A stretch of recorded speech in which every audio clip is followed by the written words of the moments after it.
2020। ये तारीख आप चाहें तो अपने कैलेंडर में सेव कर सकते हैं, अपने मोबाइल में आप रिमाइंडर लगवा सकते हैं, क्योंकि इस तारीख पे काफ़ी सारी ऐसी चीज़ें हैं जो बदल जाएँगी।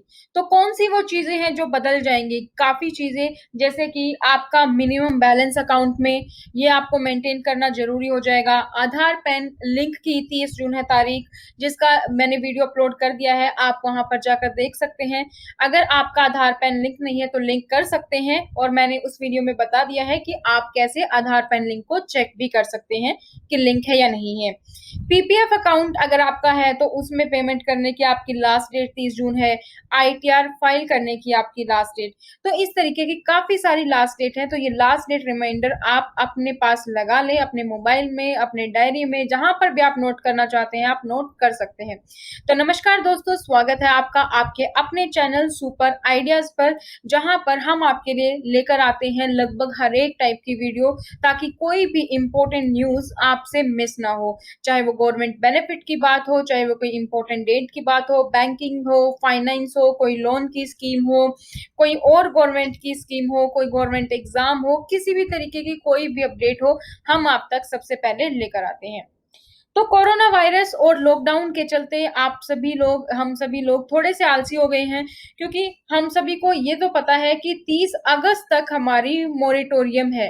मोरेटोरियम तो हमें याद है, क्या आपको इसके अलावा ये याद है कि 30 जून तक ही आपकी अकाउंट में जो मिनिमम बैलेंस था, उस पे चार्ज ना लगने की तारीख थी?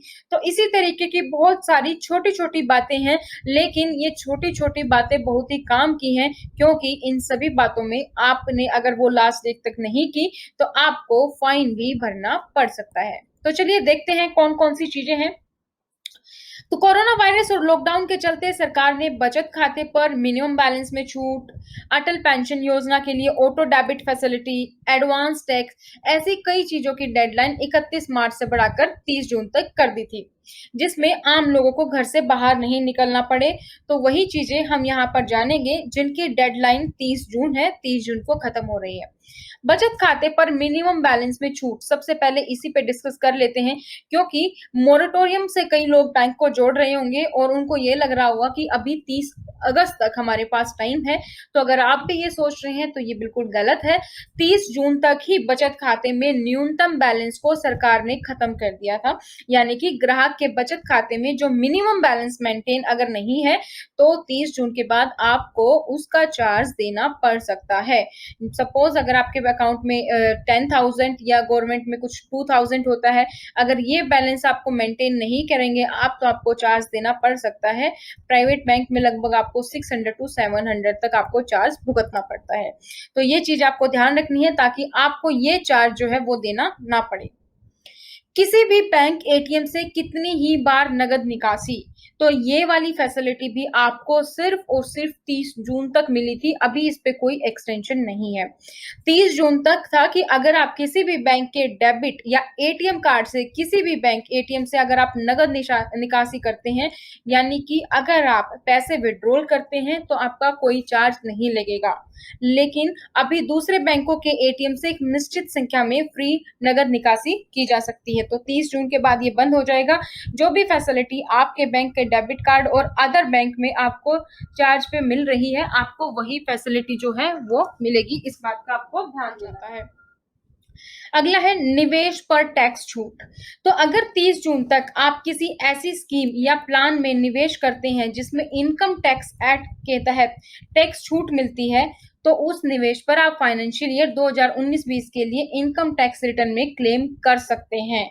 एलआईसी, पीपीएफ, एनपीएस, ये कुछ ऐसी स्कीम है जिसमें आप 30 जून तक निवेश करेंगे तो आपको टैक्स छूट का लाभ लिया जा सकता है। 30 जून के बाद आपको टैक्स पे करना होगा। फॉर्म 16 जो कि आप आईटीआर फाइल करने के लिए भी यूज करते हैं, सरकार ने कंपनियों के लिए जो फॉर्म 16 जारी करने की मियाद है वो 15 जून से बढ़ाकर 30 जून तक कर दी है। तो फॉर्म 16 आपका टीडीएस सर्टिफिकेट होता है। कंपनी सैलरी से स्रोत पर जो कर काटती है, कटौती है, उसका इसका पूरा ब्यौरा होता है कि कंपनी में आपका कितना टैक्स कटा है, आप किस पे रिबेट ले सकते हैं। इसके लिए आपको फॉर्म 16 जरूरी होता है। नेक्स्ट, फॉर्म 15G या 15H। अब ये कौन से फॉर्म होते हैं? फॉर्म 15G और फॉर्म 15H को बैंक में जमा कर यह सुनिश्चित किया जा सकता है कि आपके बैंक अकाउंट में जमा हो रही ब्याज आय टैक्स के दायरे में नहीं आती।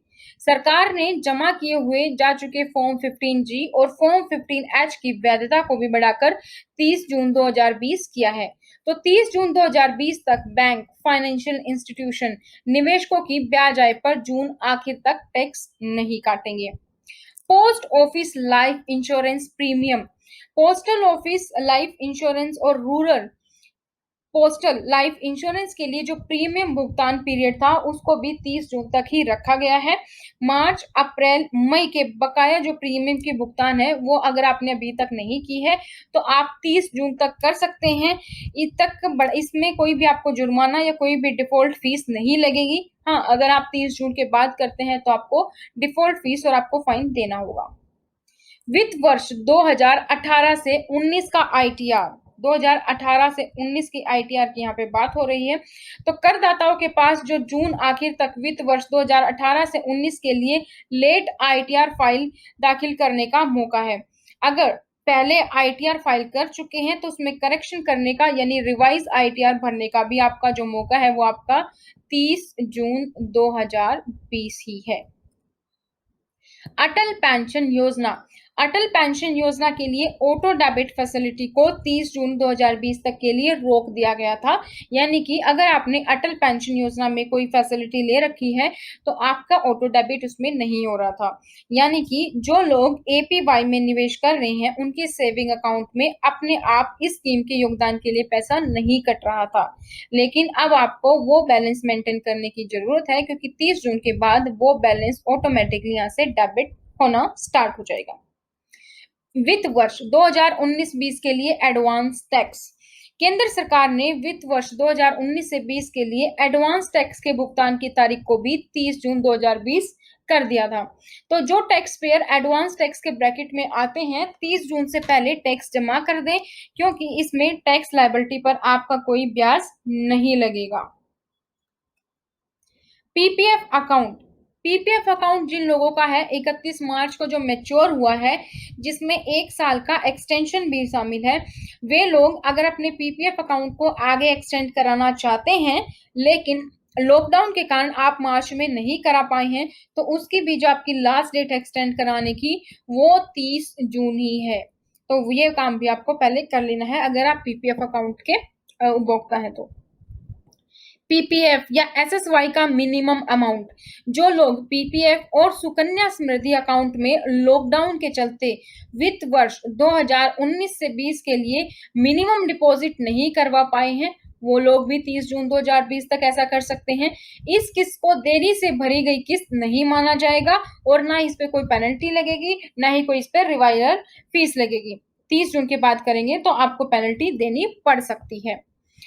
सीनियर सिटीजन निवेश स्कीम में निवेश, सीनियर सिटीजन में क्या है आपका, सरकार फरवरी और अप्रैल 2020 के बीच जो रिटायर हुए कर्मचारी थे उनकी जो स्कीम है senior citizen saving scheme account उसमें निवेश करने की तारीख भी आपकी 30 जून 2020 तक कर दी गई थी। तो अभी तक आपने नहीं किया है तो वो भी आप कर सकते हैं।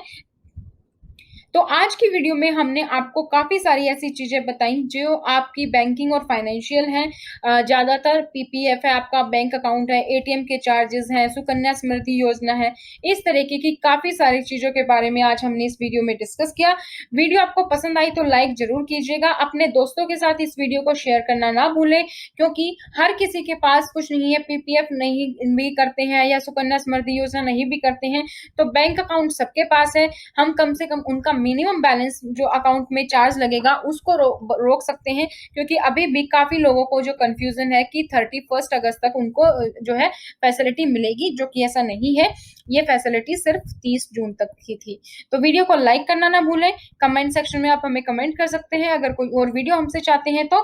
और जो लोग चैनल पर नए हैं चैनल को सब्सक्राइब करके बेल आइकन को प्रेस करना ना भूलें ताकि जैसे ही कोई वीडियो अपलोड हो उसकी नोटिफिकेशन आपको टाइमली मिल जाए। तो आज की वीडियो में दोस्तों इतना ही। अगली वीडियो में हम फिर मिलेंगे किसी नए टॉपिक के साथ, किसी नए डिटेल्स के साथ। तब तक thank you so much, bye, take care.